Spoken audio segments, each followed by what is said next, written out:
ദൈവത്തിൻ്റെ അതിപരിശുദ്ധമായ നാമം വാഴ്ത്തപ്പെടുമാറാകട്ടെ. പ്രിയമുള്ളവരെ, ഇന്ന് നമുക്ക് കൂട്ടായ്മയെക്കുറിച്ച് നമുക്ക് പറയാം.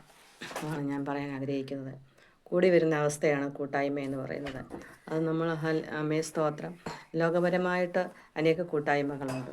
ഇപ്പോൾ നമ്മൾ തൊഴിലുറപ്പായാലും അല്ലെ അയൽക്കൂട്ടമായാലും അല്ല പാർട്ടിപരമായാലും സാമൂഹ്യപരമായും ഒക്കെ അനേക കൂട്ടായ്മകളുണ്ട്. അത് ലോകത്തിൻ്റെ പരമായിട്ടുള്ളതാണ്.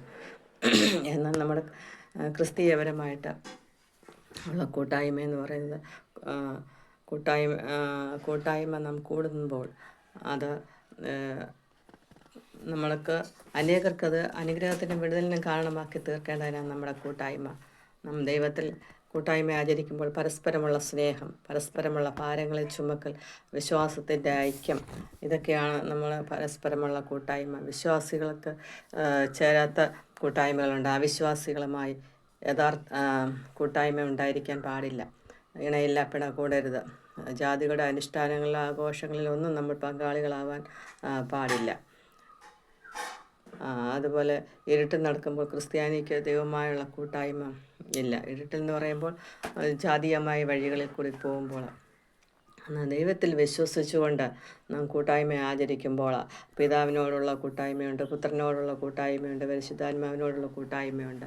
നാം കൂട്ടായ്മ എന്ന് പറയുമ്പോൾ പരസ്പരമുള്ള ദൈവവിശ്വാസത്തോടെ നമ്മൾ അനേകർക്ക് വേണ്ടി ഇടിവ് നിൽക്കുമ്പോൾ അവരുടെ അവസ്ഥകളിൽ എന്ന് വെച്ചാൽ അവർക്ക് രോഗാവസ്ഥയിലായാലും അവരുടെ പ്രതികൂലങ്ങൾ കടന്നു വരുമ്പോഴായാലും പ്രശ്നങ്ങൾ കടന്നു വരുമ്പോഴായാലും നമ്മൾ ഓരോരുത്തരും അവരോട് ചേർന്ന് നിന്നുകൊണ്ട് അവർക്ക് വേണ്ടി ഇടിവ് നിൽക്കുമ്പോൾ അതാണ് കൂട്ടായ്മ എന്ന് പറയുന്നത്. നമ്മൾ കണ്ടില്ല എന്ന് നടിക്കാൻ പാടില്ല. അവരുടെ അവസ്ഥകളിൽ പലപ്പോഴും അവർക്ക് പിടിച്ചു നിൽക്കാൻ കഴിയാത്ത സാഹചര്യങ്ങളിൽ അല്ലെങ്കിൽ ഒറ്റയ്ക്ക് നിൽക്കാൻ കഴിയാത്ത സാഹചര്യങ്ങളിൽ നമ്മൾ പ്രാർത്ഥനയോടെ കൂട്ടായ്മ അവരോട് കാണിക്കേണ്ടത് ആവശ്യമാണ്. അതുപോലെ നമ്മൾ സ്തോത്രം അത് കൊയിനോനിയ എന്ന ഗ്രീക്ക് പദത്തിൽ പറയുന്നുണ്ട് കൂട്ടായ്മയെക്കുറിച്ച്.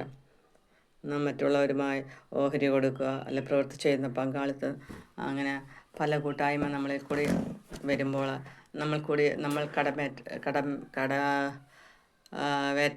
നിറവേറ്റേണ്ടതാണ്. കൂട്ടായ്മയിലൂടെ നാം ദൈവസ്നേഹത്തിൽ നാം മുമ്പോട്ട് പോകുന്നുവെങ്കിൽ അനേകരിൽ കൂട്ടായ്മ നാം കാണിക്കണം. രോഗികളായി ഭാരപ്പെടുന്നവരെ അവർക്ക് വേണ്ടി നാം കൂട്ടായ്മ കാണിക്കേണ്ടതാണ്. അതിഥി സൽക്കാരം, അങ്ങനെ പല കൂട്ടായ്മകളും നമ്മൾ ദൈവമുഖത്ത് നിന്നുകൊണ്ട് നാം കൂട്ടായ്മ ആചരിക്കേണ്ടതാണ്. അത് മറ്റുള്ളവർക്ക് സന്തോഷവും അനുഗ്രഹമാക്കി തീർക്കും. നമ്മളെ ഓരോരുത്തരുടെയും കൂട്ടായ്മ, നമ്മളെ സഹോദരിമാരുടെ മീറ്റിങ്, അങ്ങനെ എല്ലാം നമ്മൾ കോട്ടേജ് മീറ്റിംഗ്, ഇതെല്ലാം ഒരു കൂട്ടായ്മയുടെ ഭാഗമായിട്ടാണ്.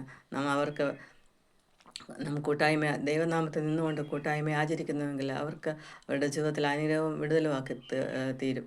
അതിനുവേണ്ടി നാം ഓരോരുത്തരും കൂട്ടായ്മയിൽ കൂടി, സഹവർത്തത്തിൽ കൂടി, സഹകരണത്തോടെ, സന്തോഷത്തോടെ, ഐക്യതയോടെ, സ്നേഹത്തോടെ അവരെ കരുതി ഇന്നാളിൽ പരസ്പരമുള്ള പ്രാർത്ഥനയും വിശ്വാസമാണ് കൂട്ടായ്മയുടെ ഒരു ഘടകം. അതിനുവേണ്ടി നാം ഏൽപ്പിച്ചു കൊടുക്കുക. അതിനുവേണ്ടി നമുക്ക് ഓരോരുത്തർക്കും ആയിരിക്കാം എന്ന് പറഞ്ഞുകൊണ്ട്